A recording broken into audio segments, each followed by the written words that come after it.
Welcome back. ಮುಖ್ಯಮಂತ್ರಿ DK Shivakumar ಅವರ ಸಂಪುಟದ ನೂತನ ಸಚಿವರಿಗೆ ಕೊಠಡಿಯನ್ನು ಹಂಚಿಕೆ ಮಾಡಲಾಗಿದೆ. ಎರಡನೇ ಹಂತದಲ್ಲಿ ಪ್ರಮಾಣ ವಚನ ಸ್ವೀಕರಿಸಿದ 19 ಸಚಿವರು ಇವರಿಗೆ ಕೊಠಡಿಯನ್ನು ಹಂಚಿಕೆ ಮಾಡಲಾಗಿದೆ.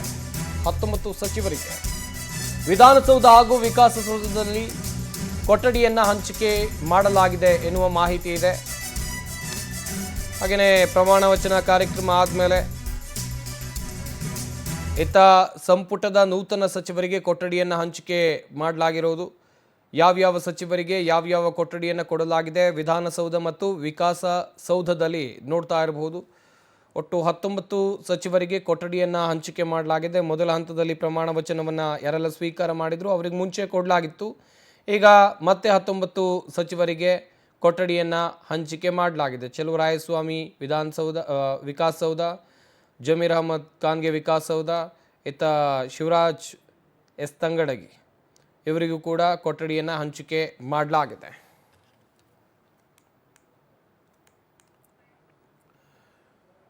ಶಾಸಕ ನಾರಾಯಣಸ್ವಾಮಿಗೆ ಮಂತ್ರಿಗಿರಿ ಸಿಗದೇ ಇರುವುದಕ್ಕೆ ದೊಡ್ಡ ಮಟ್ಟದ ಆಕ್ರೋಶ ವ್ಯಕ್ತವಾಗ್ತಾ ಇದೆ. ಇವತ್ತು ಕೋಲಾರದ ಬಂಗಾರಪೇಟೆ ಪಟ್ಟಣ ಬಂದ್ಗೆ ಕರೆ ಕೊಡಲಾಗಿದೆ. ಶಾಸಕರ ಬೆಂಬಲಿಗರಿಂದ ಇವತ್ತು ಬಂಗಾರಪೇಟೆ ಬಂದ್ಗೆ ಕರೆಯನ್ನು ಕೊಟ್ಟಿರೋದು. ಬಂದ್ಗೆ ಜನತೆ ಸಹಕರಿಸೋಕೆ ಕಾಂಗ್ರೆಸ್ ಮುಖಂಡರು ಮನವಿಯನ್ನ ಮಾಡಿಕೊಂಡಿದ್ದಾರೆ. ಶಾಸಕ ನಾರಾಯಣಸ್ವಾಮಿಗೆ ಮಂತ್ರಿಗಿರಿ ಸಿಗದೇ ಇರುವುದಕ್ಕೆ ದೊಡ್ಡ ಮಟ್ಟದ ಆಕ್ರೋಶ ವ್ಯಕ್ತವಾಗ್ತಾ ಇದೆ. ಇವತ್ತು ಕೋಲಾರದ ಬಂಗಾರಪೇಟೆ ಬಂದ್ಗೆ ಕರೆಯನ್ನು ಕೊಟ್ಟಿದ್ದಾರೆ ಕಾಂಗ್ರೆಸ್ನ ಕಾರ್ಯಕರ್ತರು.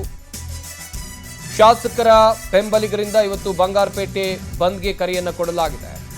ಹಾಗೆಯೇ ಈ ಬಂದ್ ಏನಿರುತ್ತೆ ಇದಕ್ಕೆ ಜನತೆ ಸಹಕರಿಸುವಂತೆ ಕಾಂಗ್ರೆಸ್ ಮುಖಂಡರು ಮನವಿಯನ್ನ ಮಾಡಿಕೊಂಡಿದ್ದಾರೆ. ನೋಡ್ತಾ ಇರಬಹುದು ಬಂಗಾರಪೇಟೆ ಪಟ್ಟಣದ ದೃಶ್ಯಗಳನ್ನು. ಸದ್ಯ ಅಲ್ಲಿ ಬಂದ್ಗೆ ಕರೆಯನ್ನು ಕೊಡಲಾಗಿದೆ. ಇತ್ತ ಪೊಲೀಸರು ಕೂಡ ಸಾಕಷ್ಟು ಭದ್ರತೆಯನ್ನು ಕೊಟ್ಟಿದ್ದಾರೆ.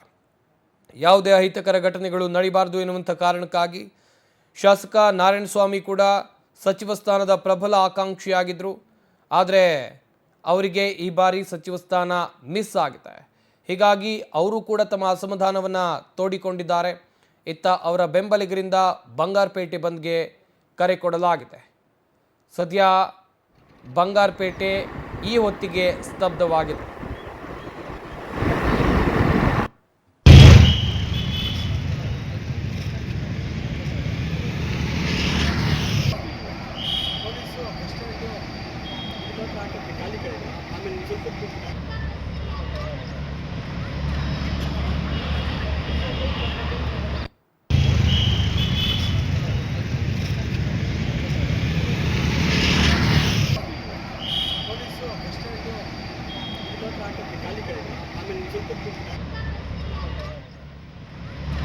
ಶಾಸಕ ನಾರಾಯಣಸ್ವಾಮಿ ಅವರ ಬೆಂಬಲಿಗರು ಬಂಗಾರಪೇಟೆ ಪಟ್ಟಣ ಬಂದ್ಗೆ ಕರೆಯನ್ನು ಕೊಟ್ಟಿರುವಂಥ ದೃಶ್ಯಗಳನ್ನು ನೀವಿಲ್ಲಿ ನೋಡ್ತಾ ಇರಬಹುದು.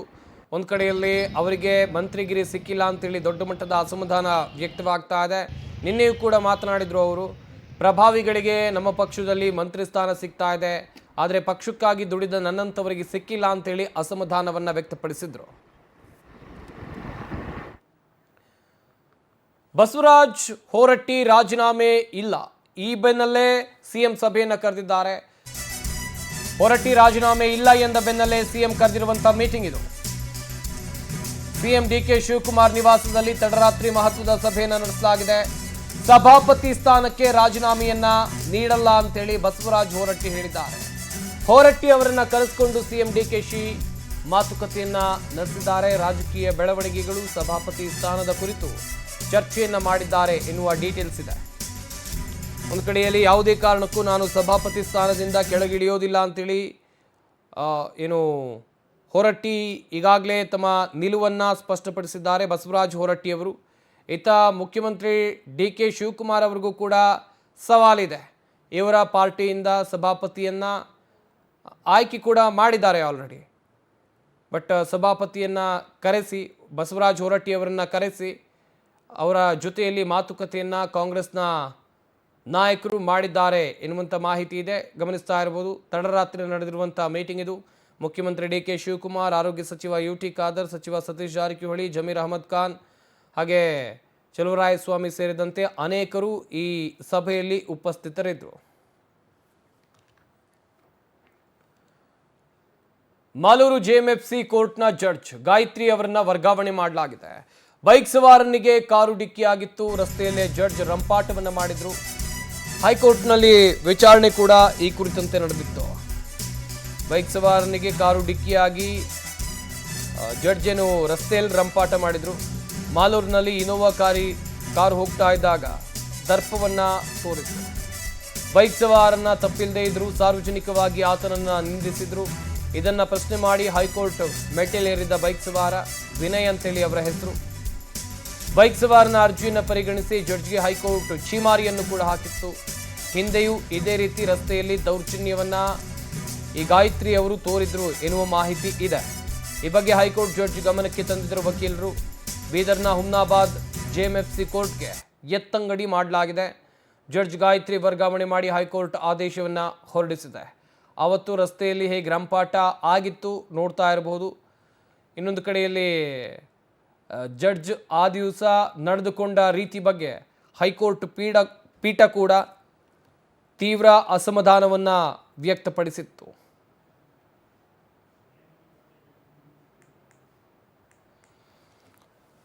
ಒಟ್ಟಿನಲ್ಲಿ ಜಡ್ಜ್ ವರ್ಗಾವಣೆ ಆಗಿದೆ. ಬೀದರ್ನ ಹುಮ್ನಾಬಾದ್ಗೆ ಅವರನ್ನ ಎತ್ತಂಗಡಿ ಮಾಡಲಾಗಿದೆ. ಈ ಬಗ್ಗೆ ಇನ್ನಷ್ಟು ಮಾಹಿತಿಯನ್ನು ಕೊಡ್ತಾರೆ ನಮ್ಮ ಪ್ರತಿನಿಧಿ ಶ್ರೀನಿವಾಸ್. ದೂರವಾಣಿ ಸಂಪರ್ಕದಲ್ಲಿ ಜಾಯ್ನ್ ಆಗ್ತಾ ಇದ್ದಾರೆ. ಶ್ರೀನಿವಾಸ್, ರಸ್ತೆಯಲ್ಲಿ ಜಡ್ಜ್ ರಂಪಾಟವನ್ನ ಮಾಡಿದ್ರು. ಈಗ ಹೈಕೋರ್ಟ್ನ ಆದೇಶವನ್ನ ಪಾಲಿಸಲೇಬೇಕು. ವರ್ಗಾವಣೆ ಆಗಿದೆ. ಪ್ರಕರಣದ ಬಗ್ಗೆ ಡೀಟೇಲ್ಸ್ ಅನ್ನ ಕೊಡೋದಾದ್ರೆ ಸಂಪತ್, ಇದು ಕೋಲಾರದ ಮಾಲೂರಿನ ಜೆಎಂಎಫ್ಸಿ ಕೋರ್ಟ್ ನ್ಯಾಯಮೂರ್ತಿ ಆಗಿದ್ದಂತ ಗಾಯತ್ರಿ ಅವರ ಪ್ರಕರಣ. ಇದು ಕೆಲವು ದಿವಸಗಳ ಹಿಂದ್ಗಡೆ ಗಾಯತ್ರಿ ಮತ್ತು ಅವರ ಪತಿ ಹೋಗ್ತಾ ಇದ್ದಂತ ಇನೋವಾ ಕಾರ್ಗೆ ಒಂದು ಬೈಕ್ ಅಡ್ಡ ಬಂತು ಅನ್ನೋಂತ ಒಂದು ನೆಪ ಹೇಳಿ ಆ ರಸ್ತೆನಲ್ಲ ಆ ಬೈಕ್ ಸವಾರ ವಿನಯ್ ಮತ್ತು ಅವರ ತಾಯಿಯನ್ನ ರಸ್ತೆನೆಲ್ಲ ನಿಲ್ಲಿಸಿರ್ತಾರೆ. ಮತ್ತೆ ಸ್ಥಳಕ್ಕೆ ಪೊಲೀಸರನ್ನು ಕರೆಸಿ ಅವ್ರ ಮೇಲೆ ದರ್ಪನ ತೋರಿಸಿರ್ತಾರೆ. ಮತ್ತು ಅವತ್ತು ದಿವಸ ಅವರೇ ಪೊಲೀಸ್ ಠಾಣೆಗೆ ಬಂದು ಕಂಪ್ಲೇಂಟ್ ಕೊಟ್ಟು ಆ ವಿನಯ್ ಮತ್ತು ವಿನಯನ ಅಜ್ಜ ಸುಮಾರು 70 ವರ್ಷದ ವೆಂಕಟೇಶ್ ಅವ್ರನ್ನ ಸ್ಟೇಷನ್ ಕರೆಸ್ಕೊಂಡು ಅವ್ರ ವಿರುದ್ಧ FIR ನ ದಾಖಲು ಮಾಡೋದಕ್ಕೂ ಕೂಡ ಕಾರಣ ಆಗಿರ್ತಾರೆ. ಈ ಪ್ರಕರಣ ಬಹಳಷ್ಟು ಏನು ಕೋರ್ಟ್ಗೆ ಸಂಬಂಧಪಟ್ಟಂತ ವಿಚಾರ ಆಗಿರೋದಕ್ಕೋಸ್ಕರ ಈ ನ್ಯಾಯಾಂಗ ಇಲಾಖೆಯಲ್ಲಿ ಅಥವಾ ಆ ವಕೀಲರ ಇದರಲ್ಲಿ ಸಮೂಹದಲ್ಲಿ ಬಹಳ ಸಂಚಲನ ಮೂಡ್ತಿತ್ತು. ಇದಕ್ಕೆ ಸಂಬಂಧಪಟ್ಟಂಗೆ ಹೈಕೋರ್ಟ್ ಅಲ್ಲಿ ಏನು ವಿನಯ್ ಇದನ್ನ ಬೈಕ್ ಸವಾರ ಆತ ತನ್ನ ವಿರುದ್ಧ ದಾಖಲಾಗಿರುವಂತ FIR ನ ರದ್ದು ಮಾಡಬೇಕು ಅಂತ ಹೇಳಿ ಹೈಕೋರ್ಟ್ಗೆ ಅರ್ಜಿ ಸಲ್ಲಿಸಿದ್ದ. ಹೈಕೋರ್ಟ್ ನಲ್ಲಿದ್ದಂತ ಈ ಪ್ರಕರಣವನ್ನು ಕೈಗೆತ್ತಿಕೊಂಡಂತ ನ್ಯಾಯಮೂರ್ತಿಗಳು ಆ ಪ್ರಕರಣಕ್ಕೆ ಸಂಬಂಧಪಟ್ಟಂತ ವಿಚಾರಣೆ ನಡೆಸಿ ಇದು ಬಹಳ ಏನು ಜಡ್ಜ್ ಮಾದರಿಯಾಗಿ ನಡ್ಕೋಬೇಕಾದಂತ ಒಂದು ಜಡ್ಜ್ ಈ ರೀತಿಯಾಗಿ ನಡ್ಕೊಂಡ್ರಂತೂ ಸರಿ ಇಲ್ಲ ಅಂತ ಹೇಳಿ ಆ ನ್ಯಾಯಮೂರ್ತಿಗಳು ಗಾಯತ್ರಿ ಅವರ ವಿರುದ್ಧ ಆಕ್ಷೇಪಣೆ ವ್ಯಕ್ತಪಡಿಸಿದ್ರು. ಮತ್ತು ವಕೀಲರ ಸಂಘದ ಬೆಂಗಳೂರು ವಿವೇಕ್ ಸಂಘದ ಪದಾಧಿಕಾರಿಗಳು ಕೂಡ ಈ ವಿಚಾರವಾಗಿ ಹೈಕೋರ್ಟ್ಗೆ ದೂರನ್ನ ಸಲ್ಲಿಸಿ ಗಾಯತ್ರಿ ಅವರ ವಿರುದ್ಧ ಕ್ರಮ ಜರುಗಿಸಬೇಕು ಅಂತ ಮನವಿ ಮಾಡಿದ್ರು. ಈ ಹಿನ್ನೆಲೆಯಲ್ಲಿ ನಿನ್ನೆ ಅಷ್ಟೇ ಹೈಕೋರ್ಟ್ ಗಾಯತ್ರಿ ಅವರನ್ನ ಬೀದರ್ನ ಹುಮ್ನಾಬಾದ್ನ ಕೋರ್ಟ್ಗೆ ವರ್ಗಾವಣೆ ಮಾಡಲಾಗಿದೆ.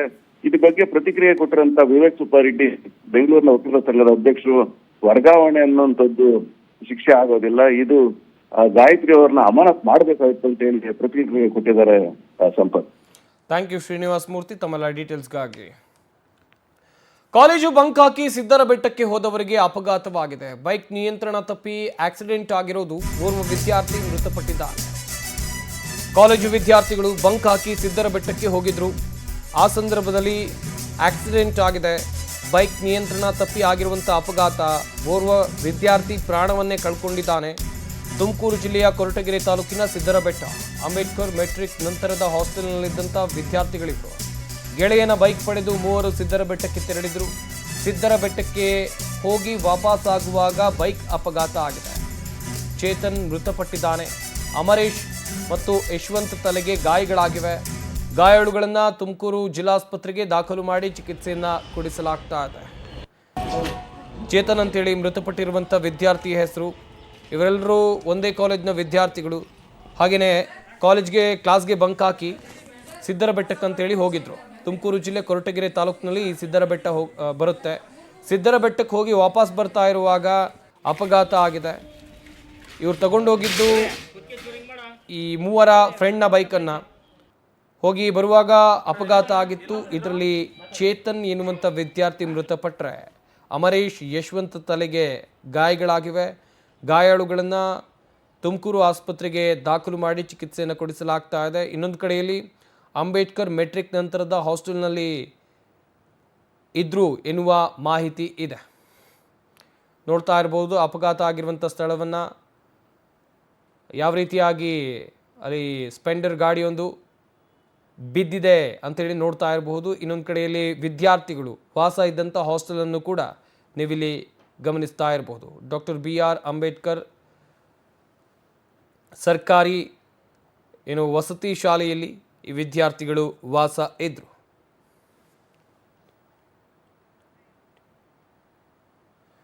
ಭೂಕುಸಿತ ಪ್ರದೇಶಕ್ಕೆ ಶಾಸಕ ಆರಗ ಜ್ಞಾನೇಂದ್ರ ಭೇಟಿಯನ್ನು ಕೊಟ್ಟಿದ್ದಾರೆ. ಶಾಶ್ವತ ಪರಿಹಾರದ ಭರವಸೆಯನ್ನು ಕೊಟ್ಟಿದ್ದಾರೆ ತೀರ್ಥಹಳ್ಳಿಯ ಶಾಸಕ.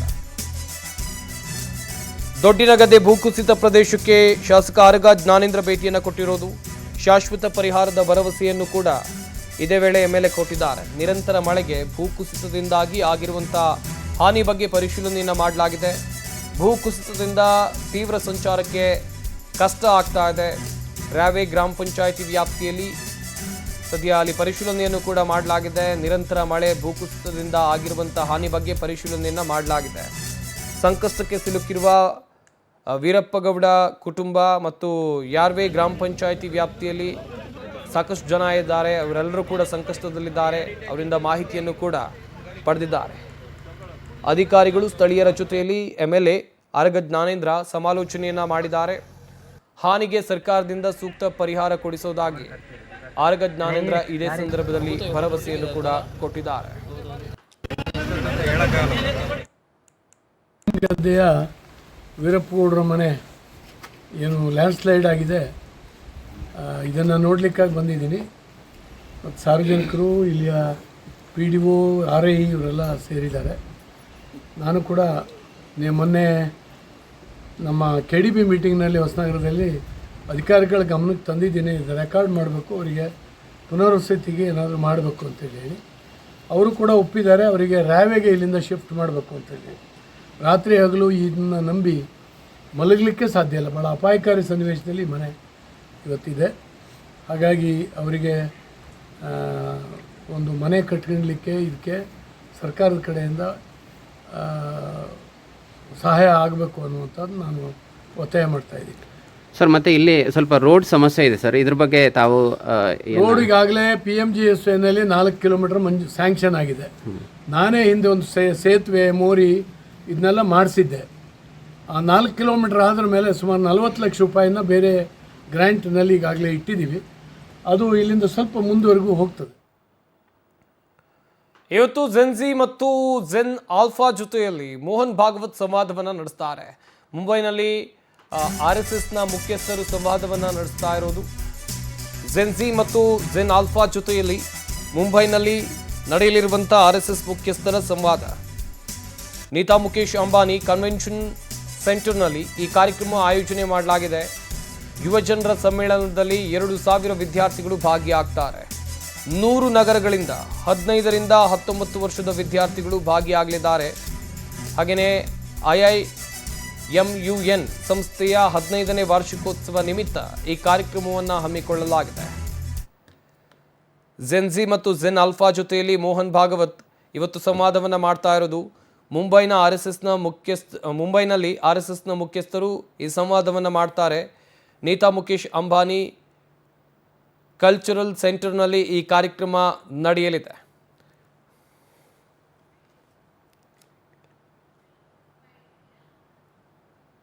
ಇದು ಇವತ್ತಿನ ಪವರ್ ಕೆಫೆ. ನೋಡ್ತಾ ಇರಿ ಪವರ್ TV, ಇದು ನಿಮ್ಮ ಶಕ್ತಿ.